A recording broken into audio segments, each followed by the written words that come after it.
کیفیت ہے کہ میں رہبر شہید کے لیے اگر کوئی شعر نظر کر سکتا ہوں، علماء تشریف فرما ہے، کثر اللہ امثالہم، پروردگار ان تمام علماء کی کہ مساعی جمیلہ کو قبول فرمائے، آپ میں سے ایک ایک کی خدمتوں کو، کوششوں کو قبول فرمائے۔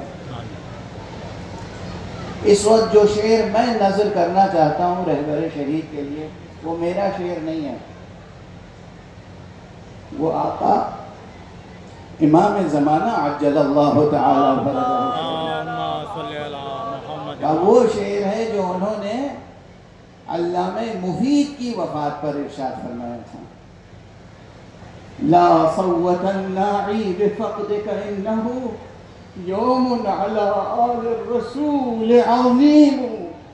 ہائے کوئی سناوی سنانے والا اے شیخ مفید تمہاری خبر وفات نہ سنائے، اس لیے کہ وہ دن آل رسول کے لیے بہت عظیم دن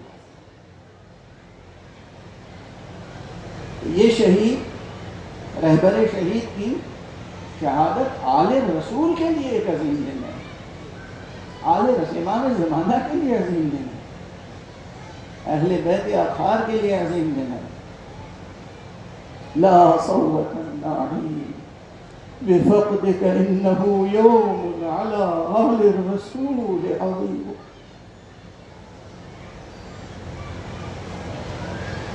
رہبر شہید کی شہادت جیسا کہ سبھی کہتے آ رہے ہیں، مسلسل آپ سماعت فرما رہے ہیں، کیا کیا اس کے اثرات دنیا میں نظر آ رہے ہیں، مرتب ہو رہے ہیں۔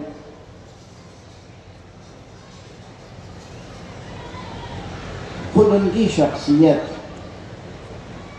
معمولی شخصیت نہیں، اب تو سب اس کو محسوس کر رہے ہیں، لیکن اسی دنیا میں کچھ ایسے لوگ تھے اور شاید اب بھی ہوں، کم فہم، نادان، یا جن کے دلوں میں کچھ کدورت ہے، فکر میں خلل ہے، عقیدے میں کمزوری ہے، ذہن شفاف نہیں ہے، صحیح معلومات حاصل نہیں ہے، تو وہ حضرات انہیں صرف ایک سیاسی شخص سمجھتے تھے، ایک سیاسی رہبر ہے۔ خدا کی قسم وہ صرف ایک سیاسی شخصیت کے مالک نہیں تھے۔ یہ تذکرے اس لیے کر رہا ہوں کہ اس مجمع میں صحافی حضرات تشریف فرمائے، معتبر صحافی حضرات ہیں، لکھنے والے ہیں، بولنے والے ہیں، سوچنے والے ہیں۔ یہ 86-87 برس کا بزرگ جو ہم سے جدا ہوا، اس کی زندگی کو سمجھنے کے لیے سینکڑوں برس چاہیے عالم انسانیت۔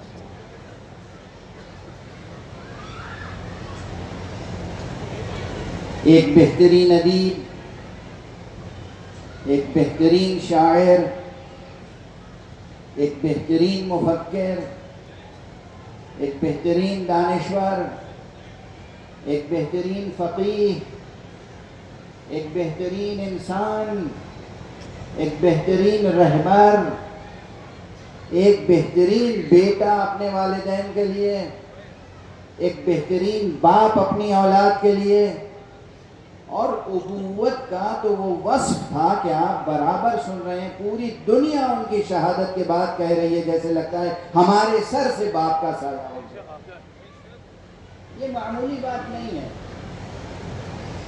یہ بات مقرر کہی گئی، لیکن میں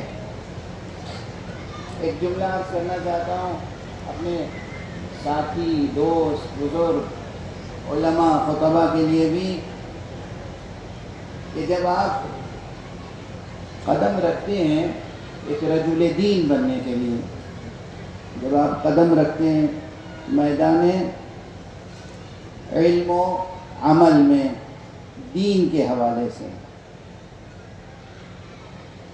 تو ایک بات یاد رکھیے، مجھے ایک بات بہت اچھی لگتی ہے جو کرسچن معاشرے میں ہے، ہو سکتا ہے یہاں مسیحی حضرات بھی تشریف فرما ہوں۔ یہ مسیحی معاشرے میں کہاں سے آئی یہ بات؟ یقین کے ساتھ ابھی جسے کہتے ہیں تحقیق کے ساتھ تو میں نہیں کہہ سکتا، میں نے اس موضوع پہ ابھی تحقیق اپنی مکمل نہیں کی ہے، لیکن مجھے یقین ہے کہ یہ میراث انبیاء ہے، میراث ائمہ ہے۔ وہ اپنے عالم دین کو، کلرجی کو، جو پریسٹ ہوتا ہے اسے فادر کرتے ہیں، یعنی اگر عالم دین نوجوان بھی ہے، 30-35 برس کا، 40 برس کا عالم دین، کوئی 80-90 برس کا بوڑھا عام انسان مسیحی کرسچن، وہ 90 برس کا بوڑھا اس 40 برس کے جوان عالم دین کے سامنے آ کے جھک کے کہتا ہے فادر۔ یہ تصور کہیں اور سے نہیں آیا ہے۔ حقیقت میں جو اللہ کے لیے کام کرے اور اللہ کی طرف سے ہدایت مردم کے لیے، انسانوں کی ہدایت کے لیے کام کرے، اسے یہ رتبہ ملتا ہے۔ اور اسی لیے حضرت پیغمبر اکرم صلی اللہ علیہ وآلہ وسلم نے ارشاد فرمایا تھا، انا وعلی ابوا هذه الامہ، میں اور علی اس امت کے باپ ہیں۔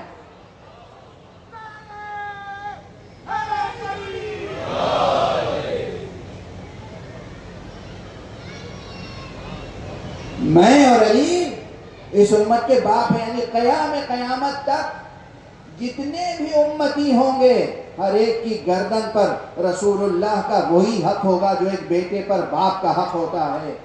ہر ایک کی گردن پر امیر المؤمنین علی ابن ابی طالب علیہ السلام کا وہی حق ہوگا جو ایک باپ کا ایک بیٹے پر حق ہوتا ہے۔ اور فرمانے آپ، اور جو العلماء ورثۃ الانبیاء، علماء انبیاء کے وارث ہوتے ہیں۔ جب آپ وارث ہیں انبیاء کے، آپ نے تبلیغ دین کا بار اٹھایا ہے، آپ نے ہدایت خلق کا بار اٹھایا ہے، تو آپ کے سینے میں بھی وہ دل ہونا چاہیے جو ایک باپ کا دل ہوتا ہے۔ تمام امت کے لیے جب بھی کوئی فرد، بچہ ہو، جوان ہو، بوڑھا ہو، مرد ہو، عورت ہو، جب بھی کوئی آ کے آپ سے مشورہ لے، مسئلہ پوچھے، آپ اس کو اس نگاہ سے دیکھیں جس نگاہ سے آپ اپنی اولاد کو دیکھتے ہیں۔ اگر یہ اخلاق پیدا ہو جائے تو وہ جو کہا جاتا ہے نا کہ فاصلہ امت کا علماء سے فاصلہ بڑھتا جا رہا ہے، وہ اس لیے بڑھتا جا رہا ہے کہ ہمارے سینوں میں باپ کا دل نہیں ہے۔ آنے والے لوگوں کو مشتری نہ سمجھیں، اولاد سمجھیں۔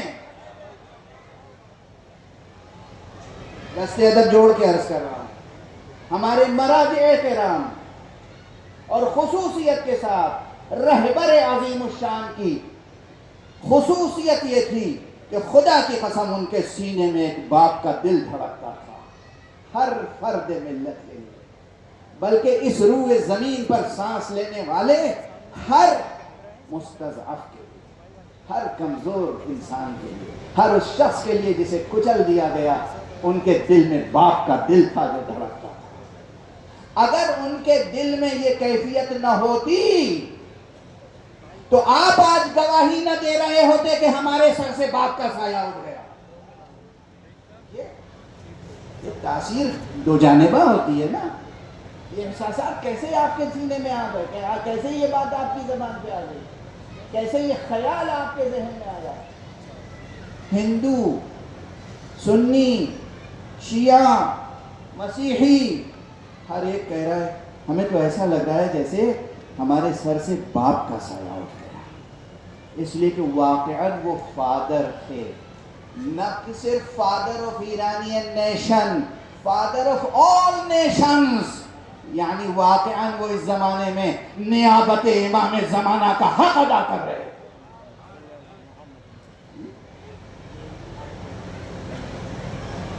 بحیثیت انسان اور پھر بحیثیت قائد، بحیثیت رہبر، دنیا دیکھ رہی ہے، باتیں کہی جا چکی ہیں، لیکن تذکر کے لیے، یاد دہانی کے لیے دیکھیے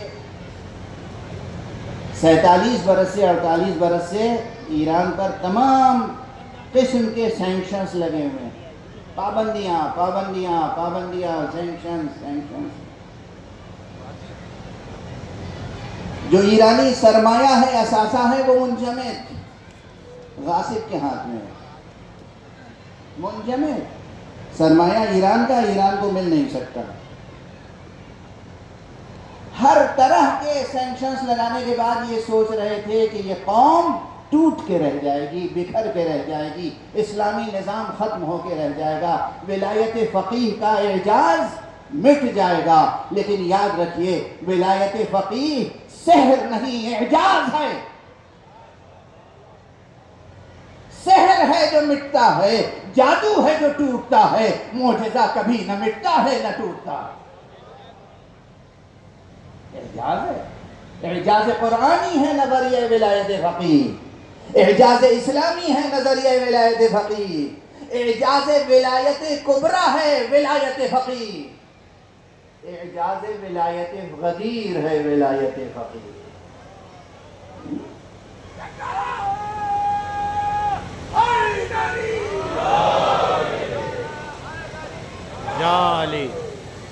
جو نعرہ دیا تھا امام راحل نے، حضرت آیت اللہ العظمیٰ عارف کبیر، لیکن نا ایک کے بعد ایک شخصیتیں ہوتی ہیں۔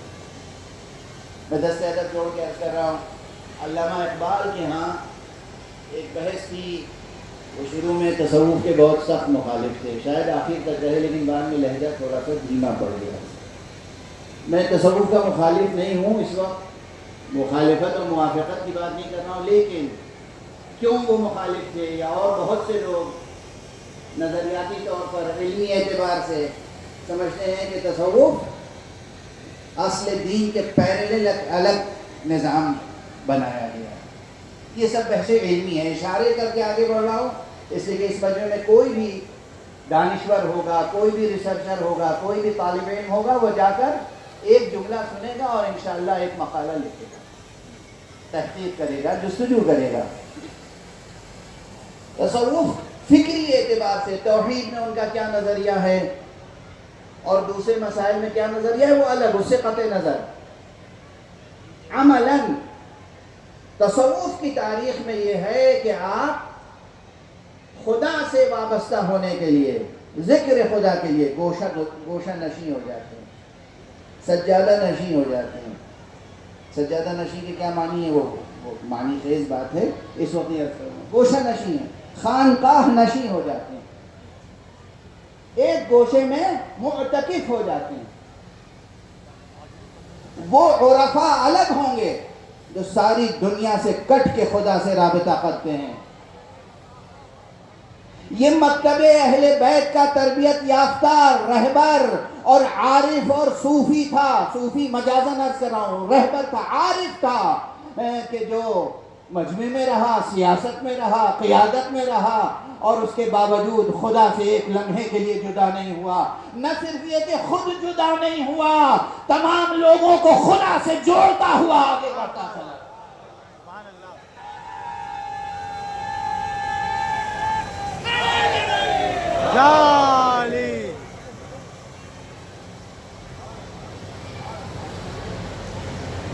موعظہ کر کے خدا سے جوڑنے کی کوشش کرنا الگ ہے، تقریریں کر کے خدا رسول اہل بیت سے جوڑنے کی کوشش کرنا الگ ہے۔ سخن فروش الگ ہوتے ہیں، سخن ساز الگ ہوتے ہیں۔ اس متانت سے حضرت آیت اللہ العظمیٰ خامنئی یا حضرت آیت اللہ العظمیٰ خمینی کس متانت سے تقریر کرتے تھے، آپ سب نے اس طرح میں بلند آواز سے کوئی جملے کہہ رہا ہوں، اس طرح سے بلند آواز سے کوئی جملہ ہی نہیں کہتے تھے، آہستہ سے نرم گفتاری کے ساتھ کچھ جملے کہہ دیتے تھے، لیکن وہ جملے لوگوں کے دل و جگر میں شعلے بھڑکا دیتے تھے۔ یہ کون سی تاثیر تھی؟ یہ شدت تعلق تھا جو حضرت حق سے تھا، یہ شدت تعلق تھا جو پروردگار سے تھا، یہ شدت محبت تھی کہ جو حضرت پیغمبر اکرم صلی اللہ علیہ وآلہ وسلم، امیر المؤمنین علی ابن ابی طالب علیہ السلام، اور خمسہ نجبہ اور عین میں ہدا سے تھا۔ شکوک پیدا کرتے ہیں لوگ، شبہات پیدا کرتے ہیں، سازشیں کرتے ہیں، بھڑکاتے ہیں کہ اس نظام میں تو امام زمانہ کا تصور ہی نہیں ہے۔ ایسا نہیں ہے، ایسا ہرگز نہیں ہے۔ آپ سب حضرات دیکھیں کتنی بار کتنی تقریروں میں رہبر خود دعائے امام زمانہ پڑھتے ہوئے نظر آتے ہیں۔ اللہم کن لولیک الحجہ، پڑھتے تو نہیں پڑھتے؟ جب خود وہ پڑھ رہے ہیں تو پھر کس طریقے سے کوئی کہہ سکتا ہے کہ امام زمانہ عجل اللہ تعالی فرجہ شریف کے عقیدے یا ان کی حقیقت پر کوئی سوالیہ نشان قائم ہو رہا ہے؟ ہرگز نہیں۔ جتنے شکوک و شبہات ہیں کچھ مٹ گئے اور کچھ مٹ جائیں گے انشاءاللہ۔ دیکھیے اب دو ایک باتیں اور عرض کر دیں، سنجیدہ بات ہے، بالکل سنجیدہ بات ہے۔ ایک شب قبل میں نے امروہے میں بھی یہ بات کہی تھی، لندن میں بھی کہی اور بارہا کہی ہے، لیکن یہ بات بار بار کہنے کی ہے، اس لیے کہ مسئلہ صرف ایک مذہب کا، ایک فرقے کا، ایک ملت کا، ایک نیشن کا، صرف ایرانی قوم کا نہیں ہے، مسئلہ پوری انسانیت کا ہے، پوری انسانیت کا ہے۔ حضرت امام خمینی نے رضوان اللہ تعالی علیہ کمیونزم کے نظام کے لیے کہا تھا کہ اب یہ نظام بہت جلد تاریخ کے میوزیم میں رہ جائے گا، اور وہی ہوا۔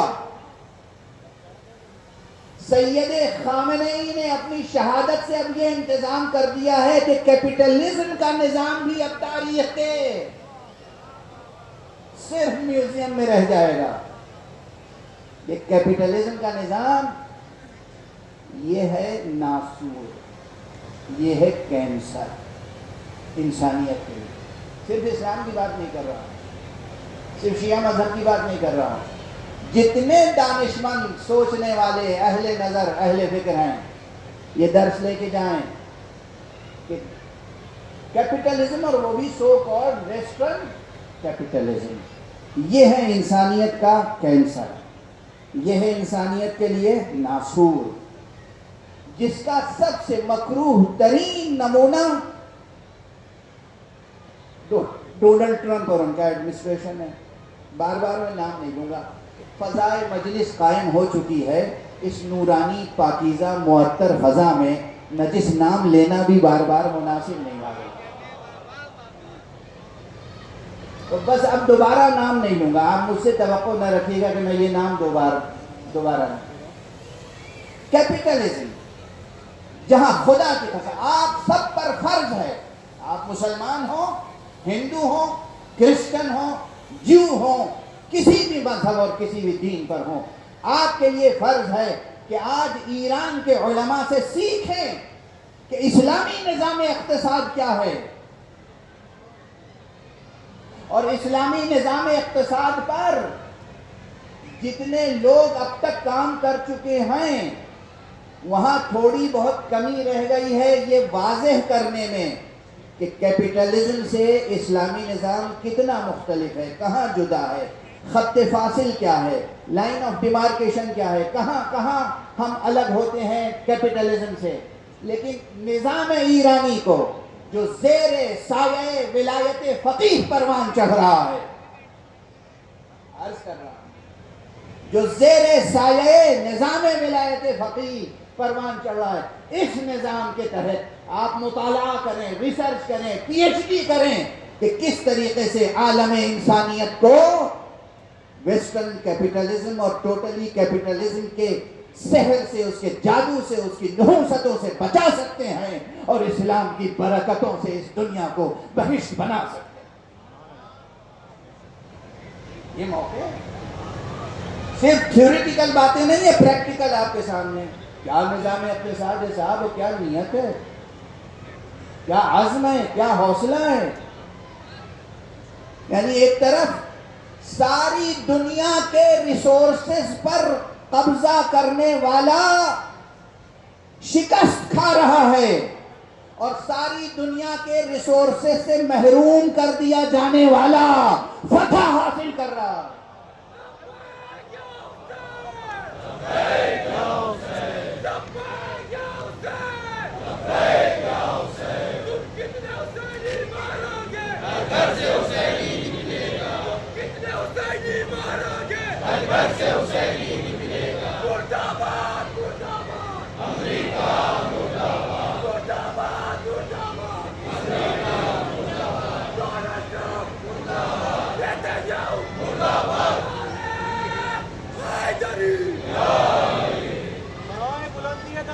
رہبر معظم صلوات.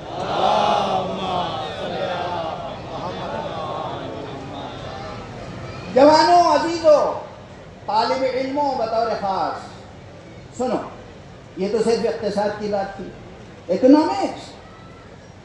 اکنامکس سیکھنا ہو تو آپ امریکہ سے نہ سیکھنا. امریکہ نے اور ویسٹرن کیپٹلزم نے تو کوئی علم اقتصاد تھوڑی سکھایا ہے، ڈکیتی سکھائی ہے،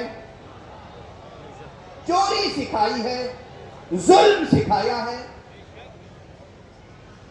اسے اکنامکس کہتے ہیں. یعنی زمانے جاہلیت میں بھی دنیا کا جو وہ بدو تھا، جو غیر مہذب انسان تھا، وہ چوری اور ڈکیتی اور رہزنی پر اپنی روزی روٹی کا انحصار کیے ہوئے تھا. آج 21ویں صدی میں امریکہ بھی سوائے رہزنی کے اور کیا کر رہا ہے؟ آپ بتائیے، اسے رہزنی نہیں کہتے تو کیا کہتے ہیں؟ مہذب دنیا میں یہ سویلائزیشن کے قائل ہیں. ان کے پاس کوئی سویلائزیشن ہے؟ ان کے پاس کوئی ہیومن ویلیوز ہیں؟ ان کے پاس کوئی انسانی قدریں ہیں؟ ان کے سحر میں، ان کے جادو میں، ان کے جھوٹ میں، ان کی سازشوں میں نہ آئیے گا. زندگی کی حقیقتیں بالکل آفتاب نصف النہار کی طرح روشن ہیں. اور جنگ اس وقت پوری دنیا میں اب سانحہ نہیں رہ گئی. جنگ اب سانحہ نہیں رہ گئی.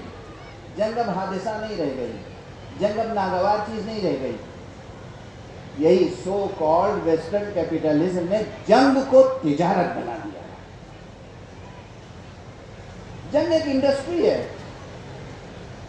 ہمیں اسلحے بنانے، اسلحے بیچنے، تو ہمیں دو ملکوں کو، پڑوسی ملکوں کو لڑانا ہے، اور پھر ان کے ہاتھ بھی اسلحہ بیچیں گے اور ان کے ہاتھ بھی اسلحہ بیچیں گے. اور ہمارے یہاں جنگ ایک تجارت ہے.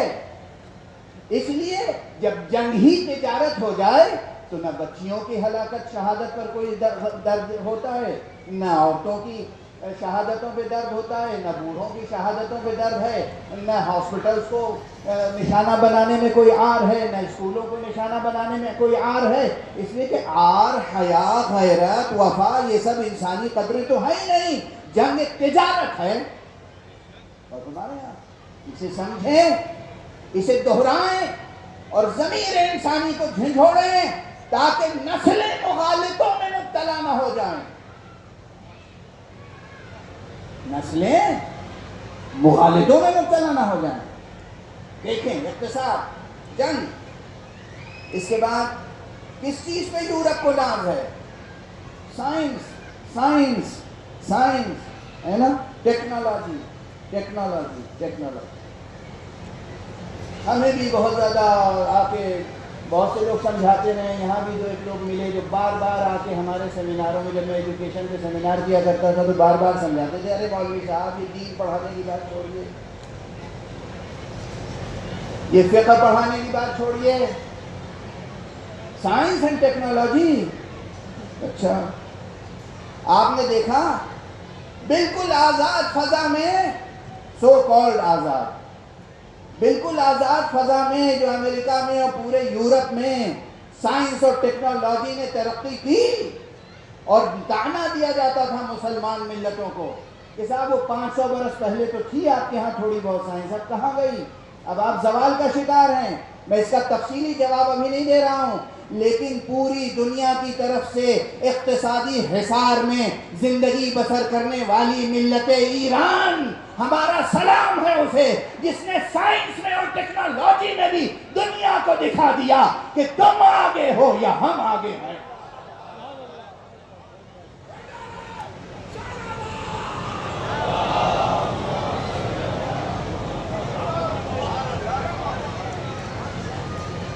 برکات انقلاب اسلامی، برکات نظام ولایت فقیہ، ارے اس پر نہ جانے کتنی جلدوں میں انسائکلوپیڈیا دائرۃ المعارف لکھے جائیں گے اور لکھے جا رہے ہیں۔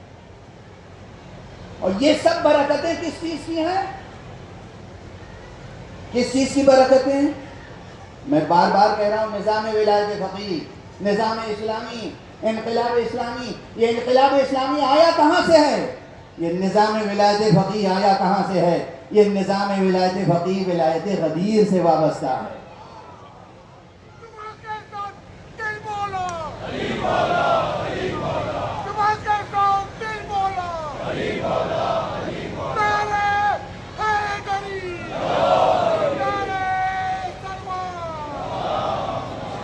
آپ یہ نہ سمجھیے کہ میں اپنی طرف سے کوئی بات عرض کر رہا ہوں، منبر پر ہوں، اس منبر پہ جس کی نسبت صداقتوں کی روایت سے ہے، صادق بعد صادق، صالح بعد صالح، شہید بعد شہید۔ اس منبر پہ عرض کر رہا ہوں اور خدا کی قسم کھا کے کہہ رہا ہوں، میں آپ کے پڑوسی ملک میں لاہور گیا، وہاں علماء اہل سنت، جید علماء اہل سنت، دانشوران اہل سنت، پی ایچ ڈی ہولڈرز، سنجیدہ لکھنے پڑھنے والے لوگ آئے ایک بڑی تعداد میں، اور ان کا مولانا رہبر شہید کا تذکرہ کر کے، اس وقت رہبر موجود تھے، کہنے کہ انہیں دیکھ کر اب ہمارے دل میں یہ جذبہ پیدا ہوتا ہے کہ ہم سب کو، ساری امت اسلامیہ کو ولایت علی پہ متحد ہو جانا چاہیے۔ دیکھیں اسے کہتے ہیں دعوتکم بافعالکم لا باقوالکم۔ آقائے خامنئی نے غدیر کے پیغامات بھی دیے ہیں، فضائل مولا علی بھی پڑھے ہیں، وہ بہت اچھے ادیب بھی تھے، بہت بڑے اور اچھے خطیب بھی تھے، مگر یہ ان کا کردار تھا جس نے لوگوں کو ولایت علی کی طرف متوجہ کیا۔ ولایت علی، ولایت امیر المومنین، ایک بڑی تعداد علماء اہل سنت کی۔ اب اس امت کا علاج یہی ہے کہ پوری امت ولایت علی ابن ابی طالب پہ متحد ہو جائے۔ اور اب جب خود وہ کہہ رہے ہیں اور ہر ضمیر سے یہ آواز اٹھ رہی ہے، تو میں عرض کر دوں، ایک جملہ عرض کرتا ہوا آگے بڑھوں کہ یہ جو مشہور آیت ہے نا قرآن مجید کی، وَاعْتَصِمُوا بِحَبْلِ اللَّهِ جَمِيعًا وَلَا تَفَرَّقُوا، دیکھو سب کے سب اللہ کی رضی کو مضبوطی سے تھام لو، تفرقہ نہ کرو۔ ایک تو یہ جو لوگ فقہی اصولی ذوق رکھتے ہیں ان کے لیے عرض کر دوں کہ دیکھیے کیا شدت ہے اس حکم میں، کہیں کسی چیز سے منع کیا جاتا ہے اور کہیں کسی چیز سے کا حکم دیا جاتا ہے، اور اگر کسی چیز کا حکم دیا جائے اور اسی کے ساتھ ساتھ فوراً اس کی ضد سے نہیں بھی کر دیا جائے، امر اور اس فعل کی ضد سے نہیں، ساتھ میں ایک ہی ساتھ، اور نفس کی شکل میں، ظہور نہیں نفس، تو پھر یاد رکھیے کہ کتنی اہمیت ہوگی اس حکم الہی کی، اس حکم قرآنی کی اہمیت ہے۔ سب کے سب اللہ کی رسی کو مضبوط سے پکڑ لو، تھام لو، اور آپس میں تفرقہ نہ کرو، انتشار نہ کرو، پھوٹ نہ ڈالو، ادھر ادھر بے راہ نہ چلو۔ میں پوچھتا ہوں، سب اس آیت کو پڑھتے ہیں پھر بھی تفرقے میں مبتلا ہیں، سبب کیا ہے؟ سبب یہ ہے کہ مفہوم کو پوری طرح جذب نہیں کیا، دلالت کو پوری طرح سمجھا نہیں، معصوم کی طرف سے جو بتائی گئی تھی تفسیر و تعبیر وہ سامنے نہیں ہے، اصل میں دہراتے سب ہیں، اللہ کی رسی کو مضبوطی سے تھام لو، تفرقہ نہ کرو، اللہ کی مضبوط رسی کو مضبوطی سے تھام لو، تفرقہ نہ کرو، اللہ کی رسی کو مضبوطی سے تھام لو، تفرقہ نہ کرو۔ اے مفسر قرآن، یہ تو بتا اللہ کی رسی ہے کون؟ کہاں ہے وہ رسی؟ خانہ کعبہ پہ آسمان سے کوئی رسی لٹک رہی ہے؟ مسجد نبوی میں کوئی زنجیر لٹک رہی ہے؟ کہاں ہے وہ رسی؟ اس رسی کی تفسیر و تعویل میں صرف دو باتیں کہی گئیں۔ بعض روایتوں میں کہا گیا اللہ کی رسی ہے قرآن، بعض روایتوں میں کہا گیا اللہ کی رسی ہے علی۔ یہ روایت موجود ہے۔ ایک جلیل القدر صحابی تشریف فرما تھے مسجد نبوی میں، اور یہ آیت پڑھی گئی۔ ایک صاحب نے کہا یا رسول اللہ، یہ حبل اللہ سے کیا مراد ہے؟ برابر میں علی بیٹھے ہوئے تھے، آپ نے اپنا دست مبارک علی کے شانے پہ رکھا، کہا یہ ہے حبل اللہ، یہ ہے اللہ کی مضبوط رسی۔ ایک روایت میں کہا گیا قرآن، ایک روایت میں کہا گیا علی، اور پھر رسالت میں آپ نے دونوں کو ملا کے فرما دیا القرآن مع علی، علی مع القرآن والقرآن مع علی۔ علی قرآن کے ساتھ ہے، قرآن علی کے ساتھ ہے۔ اگر یہ امت قرآن اور علی کے ساتھ وابستہ ہو جائے تو کوئی تفرقہ باقی نہیں رہ جائے گا، اور نہ صرف ملت میں تفرقہ نہیں ہوگا بلکہ تمام عالم انسانیت کو خدا پرستی پر بھی متحد کر سکے۔ اللہ اکبر، اللہ اکبر، یا رسول اللہ، یا رسول اللہ، یا علی، یا علی، یا علی، یا علی۔ قرآن ہے حبل اللہ، علی ہے حبل اللہ، ولایت علی ہے حبل اللہ، اور اسی حبل اللہ، اسی رسی کا ایک سلسلہ ہے ولایت فقیہ، اسی سلسلہ، وہی سلسلہ، کچھ اور نہیں ہے۔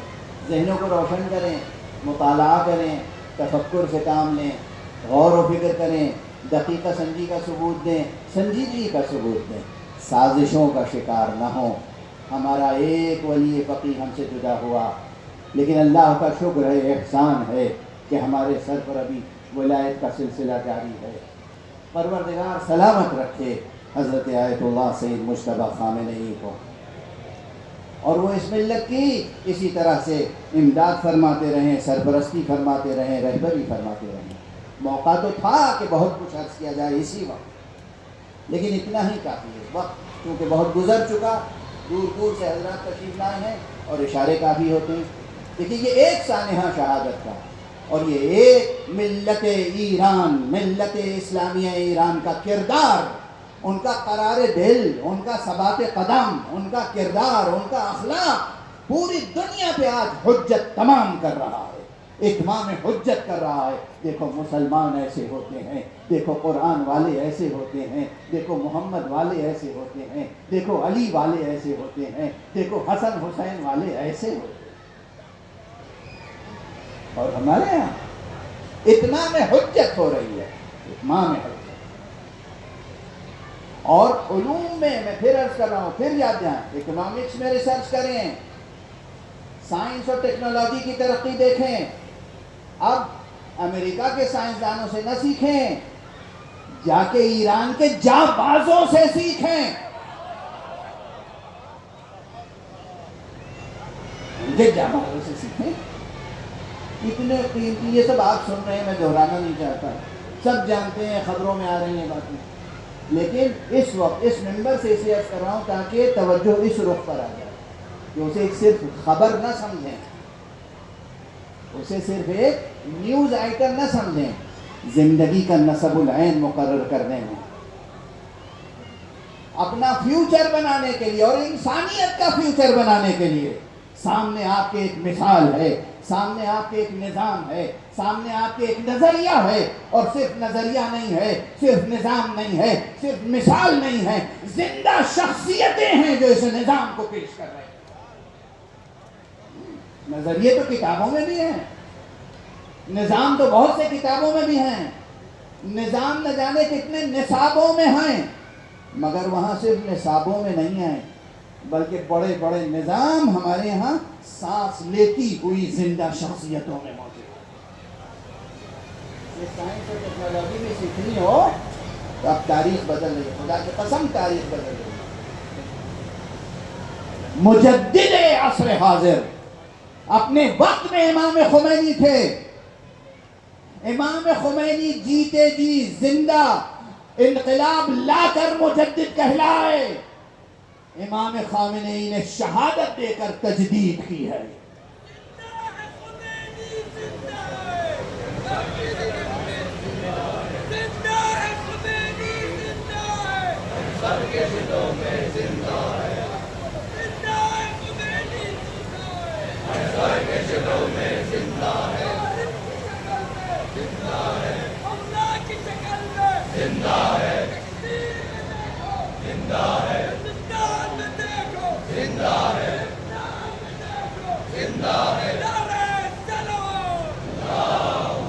جزاکم اللہ، پروردگار آپ کے جذبات کو اسی طرح بیدار رکھے۔ بس 2-3 فقرے اور عرض کروں گا، وہ ممکن ہے مقرر ہو دوسری جگہوں میں بھی عرض کر چکا ہوں، لیکن وقت کا تقاضا ہے کہ آپ دیکھیں جہاں تک مختلف چہرے مجھے نظر آ رہے ہیں، ایک ملک ہے پورا، کئی ملک ہیں، ویسے تو میں مثال نہیں دینا چاہتا، نام نہیں لینا چاہتا، کہ جہاں ہر سال ایک بڑا بجٹ، ایک بہت بڑا بجٹ یعنی ملینز آف ڈالر مخصوص کیا جاتا ہے، کس لیے؟ تفرقہ پیدا کرنے کے لیے۔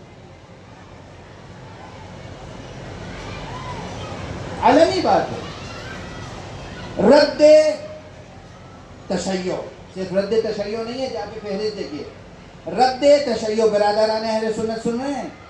رد تشیع، رد دیوبندیت، رد تصوف، رد بریلویت، کون سا مسلک اور مذہب ہے جس کے رد کے لیے وہاں فکس نہیں کیا جاتا؟ ملینز آف ڈالرز، یعنی ایک پوری مملکت ہے جو ملینز آف ڈالرز اپنے بجٹ میں مخصوص کرتی ہے مسلمانوں میں تفرقہ ڈالنے کے لیے۔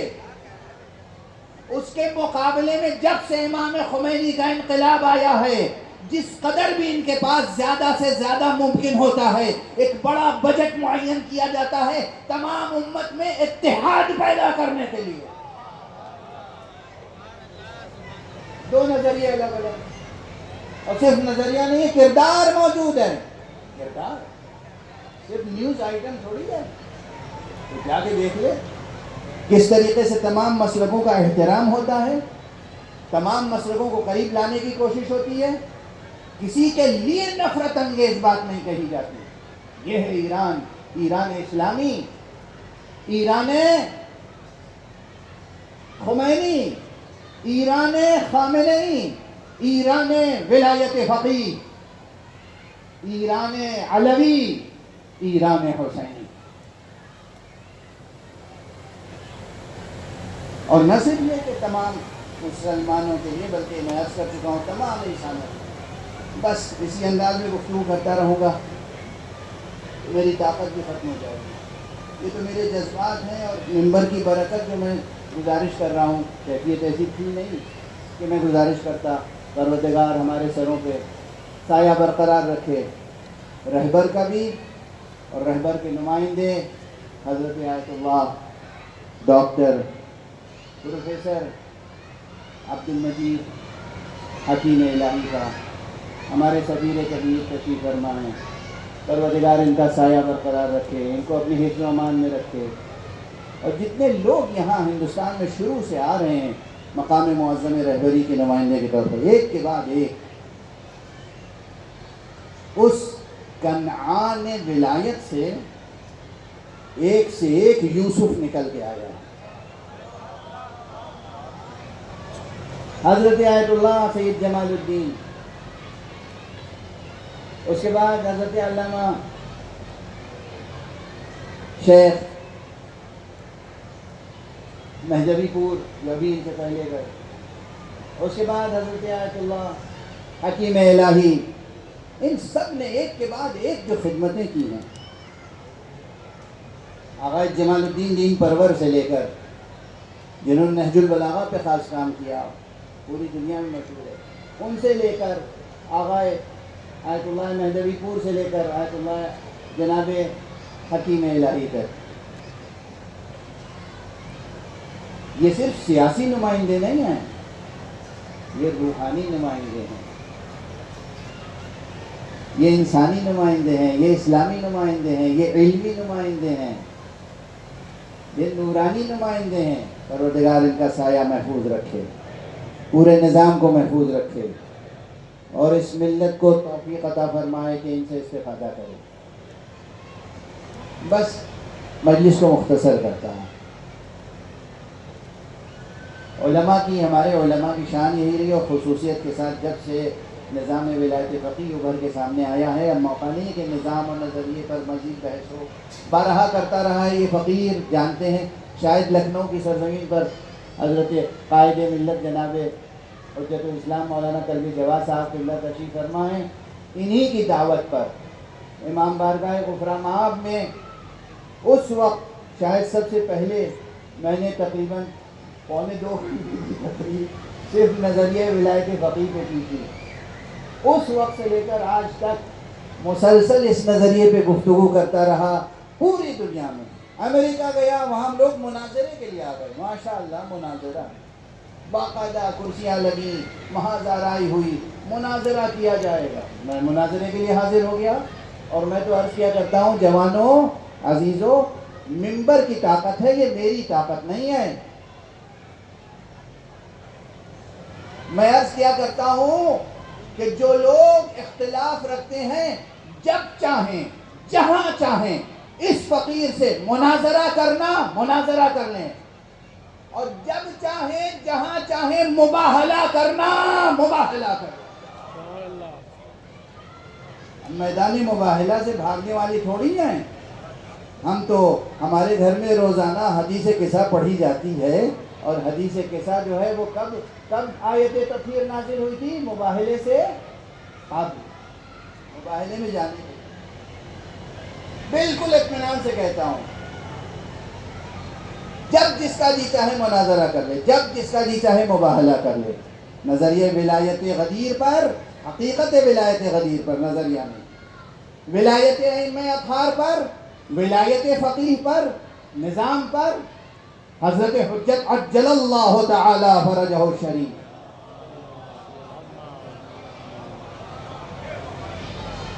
یہ سب تصورات نہیں ہیں، یہ سب شاعرانہ و خطیبانہ و مذہب پرستانہ تصورات نہیں ہیں، یہ حقائق ہیں، حقائق۔ بس یاد رکھیے گا، ویسے ہی خون شہید نے آپ کے عقیدوں کو مضبوط کر دیا ہے، لیکن مزید مطالعہ، مزید جستجو، مزید تحقیق اور خدا سے امداد، طالب علمی میں بھی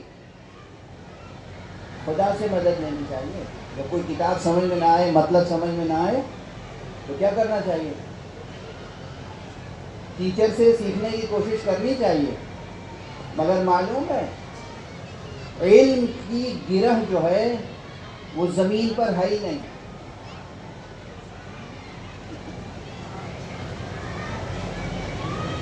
عزیزو جوانو، بچوں، ایک جملہ یاد رکھنا، علم وہ درخت ہے، وہ شجرہ ہے جس کی جڑیں زمین میں نہیں ہیں، اس کی جڑیں آسمان میں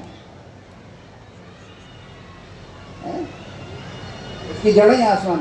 جب تک خدا نہیں چاہے گا اس وقت تک آپ کے دل میں نور علم پیدا نہیں ہو سکتا۔ اس لیے سائنس پڑھیں، فزکس پڑھیں، میتھمیٹکس پڑھیں، بایولوجی پڑھیں، کچھ پڑھیں، اسپیس سائنس پڑھیں، یا فقہ پڑھیں، اصول پڑھیں، کلام پڑھیں، کچھ بھی پڑھیں، ادب پڑھیں، جب کوئی بات سمجھ میں نہ آئے استاد سے سمجھو، کتاب پڑھو، شرحیں پڑھو، اور اس کے بعد وضو کر کے 2 رکعت نماز پڑھو۔ پروردگار یہ مطلب روشن فرما دی، دیکھو پھر کیسا روشن ہوتا ہے۔ دیکھو پھر کیسا روشن ہوتا ہے مقصد. بہرحال خون شہید نے آپ کے اعتقاد کو مضبوط کر دیا ہے، آپ کو جھنجھوڑ دیا ہے، آپ کی فکریں بیدار ہیں اس وقت.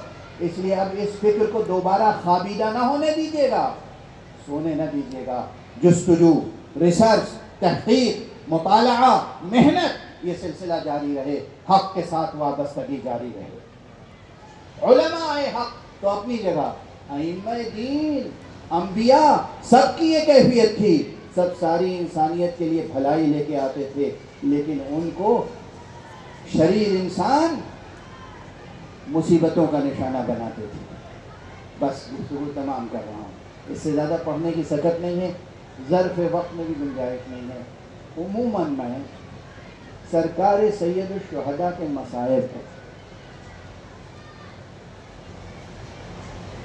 روز عاشورہ کے علاوہ نہیں پڑھتا. لیکن آج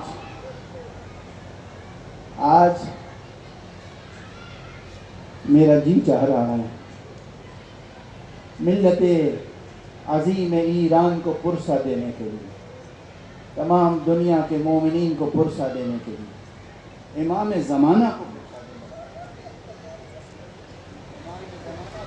دینے کے لیے میرا جی چاہ رہا ہے چند فقرے سرکار سید الشہداء کی شہادت کے تعلق سے عرض کریں. آپ نے سنا، پروردگار جزائے خیر عطا فرمائے، ہمارے برادر عزیز حجت الاسلام جناب قلبی رشید صاحب نے اپنی تقریر میں کس طریقے سے مصائب کا تھوڑا سا تذکرہ کیا تھا کہ رہبر شہید کے جسم کے صرف 3 ہی ٹکڑے ہوئے.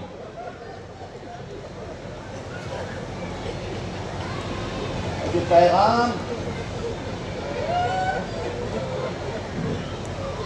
آیت اللہ سید مجتبی خامنئی کا آیا تھا، اس میں یہ تھا کہ میں نے اپنی آنکھوں سے اپنے بابا کی لاش دیکھی.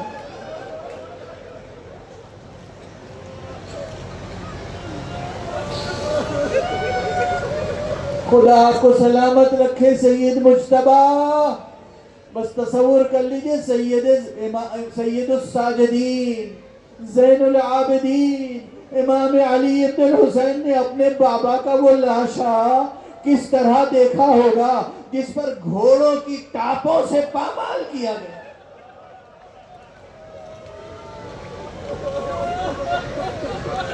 اجرکم علی اللہ، اجرکم علی اللہ، اجرکم علی اللہ. خدا آپ کو کسی غم میں نہ رلائے سوائے غم حسین.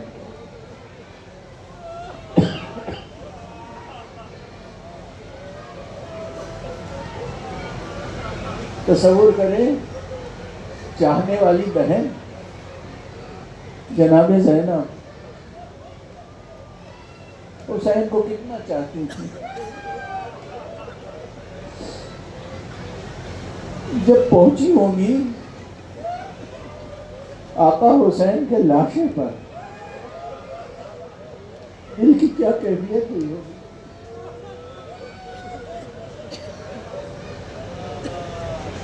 ایک جواب دینا چاہتا ہوں ان حضرات کو جو ہمیشہ نہایت سادہ لوحی سے پوچھتے ہیں 1400 برس گزر گئے، یہ تم کربلا کا تذکرہ کیوں کرتے رہتے ہو؟ آؤ ایران میں دیکھو، ایران کے جوانوں، ایران کے بوڑھوں، ایران کی خواتین میں آج جو شجاعت ہے یہ کربلا کے مسلسل کا تذکرے کی دین ہے. اگر تمہیں بھی شجاع نسلیں پیدا کرنی ہیں، اگر تمہیں بھی حق پرست نسلیں پیدا کرنی ہیں تو تذکرہ کربلا کے علاوہ کوئی چارہ نہیں ہے. آقا حسین کے لاشے پر بی بی زینب تو 2 بار آئی ہیں، بس 2 بار آنے کا تذکرہ کر رہا ہوں. ایک وہ جس وقت ذبح کیا جا رہا تھا میرا آقا،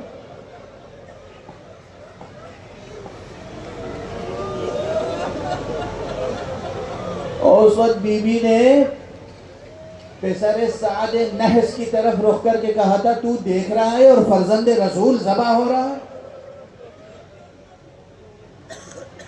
ایذبح ابو عبداللہ، ایذبح ابن رسول اللہ وانت تنظر الیہ. لیکن پھر بھی کیا ہمت تھی، کیا شجاعت تھی. آپ دیکھ رہے ہیں ایران کی خواتین کی شجاعت کہاں سے آئی ہے. شجاعت دنیا بھر کو سمجھ میں نہیں آتی یہ بات، شجاعت کہاں سے آتی. یہ شجاعت زینب کے انفاس قدسیہ کی دین ہے. تمام مصائب گزر چکے لیکن بی بی آئی ہیں لاشیں کے پاس، اور اس کے بعد کس قوت کے ساتھ اب رسول کی نمائندگی کر رہی ہیں. زینب رسول کی نمائندگی کر رہی ہیں، زینب علی کی نمائندگی کر رہی ہیں، زینب زہرا کی نمائندگی کر رہی ہیں، زینب حسن مجتبیٰ کی نمائندگی کر رہی ہیں. لاشیں کو ہاتھوں پہ اٹھا کے کہتی ہیں ربنا تقبل منا ھذا القربان. پروردگار ہم اہل بیت مصطفیٰ کی طرف سے یہ قربانی قبول فرما. اجرکم علی اللہ. بس ایک فقرہ اور، مجلس ہو چکی، تمام ہو چکی. ایک فقرہ اور. ایک تو یہ موقع ہے روز عاشورہ جب بی بی آئی ہیں، ابھی صرف سر قلم ہوا ہے، جسم موجود ہے، مگر 11 محرم کو جب بیوی کے بازوؤں میں رسن بندھ گئی، بیویوں کو ناکوں پہ سوار کیا گیا، لیکن عمدن اس طرف سے لے جایا گیا جہاں آقا حسین کا پامال لاشا جلتی ہوئی ریت پر تپتی ہوئی دھوپ میں پڑا ہوا تھا. ایک مرتبہ بی بی نے دیکھا آگے آگے سید سجاد جا رہے تھے، آگے آگے سید سجاد، پیچھے پیچھے بیویاں. بی بی کی نظر پڑی، ایک مرتبہ بیٹے کے چہرے کا رنگ دیکھا متغیر ہو رہا ہے. کہا بیٹا سید سجاد میں کیا دیکھ رہی ہوں، ایسا لگتا ہے تمہارے جسم سے روح پرواز کیا چاہتی ہے. ارے تم اپنے کو سنبھالو، نسل مصطفیٰ کو باقی رہنا ہے. سید سجاد نے پھوپھی کی بات سنی، خود کو سنبھالا، لیکن پلٹ کے ایک مرتبہ عجب جملہ نکل گیا. کہا پھوپھی اماں ذرا آپ ہی غور فرمائیں، جس کا جوان بیٹا موجود ہو اس کے باپ کا لاشا بے گور و کفن پڑا رہ جائے. ارے جیسے ہی امام نے یہ جملہ کہا، بی بی کی توجہ نشیب کی طرف گئی. وہ بی بی جو بھتیجے کو سنبھال رہی تھی اب بی بی سے سنبھلا نہ گیا، بی بی نے پشت ناقہ سے خود کو گرا دیا. کوہنیوں کے بل بیویاں جو رسم بستہ تھی اس لاشے تک پہنچی جس کو گھوڑوں کی ٹاپوں نے اس طرح پامال کیا تھا. ارے پسلیاں ریزہ ریزہ ہو رہی تھی. فریاد یا حسین وا محمدہ وا علیہ وا حسنہ کے نعرے بلند ہوئے. بی بی نے مدینے کا رخ کیا. جدہ اے میرے نانا، ارے آپ کے اوپر تو رب اکبر نے اور ملائکہ سماوات نے درود بھیجا، نماز پڑھی، اور یہ آپ کا لال حسین ہے جو خاک و خون میں غلطاں ریگزار کربلا پر پڑا ہوا ہے. انا للہ و انا الیہ راجعون، رضا بقضائہ و تسلیما لامرہ. یہ جملہ کہنا ہمارے آپ کے بس کا کام نہیں ہے، یہ بس حسین کہہ سکتے تھے. رضا بقضائہ و تسلیما لامرہ. پروردگار ہمارے رہبر شہید کے درجات کو بلند سے بلند تر فرما. ہمارے رہبر فعلی حضرت آیت اللہ سید مجتبیٰ خامنہی کو اپنی خاص حفظ و امان میں رکھ. پروردگار اسلام اور تمام اہل اسلام کی طرف سے ملت ایران کو جزائے خیر عطا فرما. پروردگار اس خون شہید کی برکت سے پورے عالم انسانیت کو کلمہ لا الہ الا اللہ سے آشنا فرما. پروردگار اپنے ولی آخر کو اس میں ظہور عطا فرما اور ان کے ہاتھوں سے اپنی رحمت و رافت و عدالت کا پرچم لہرا.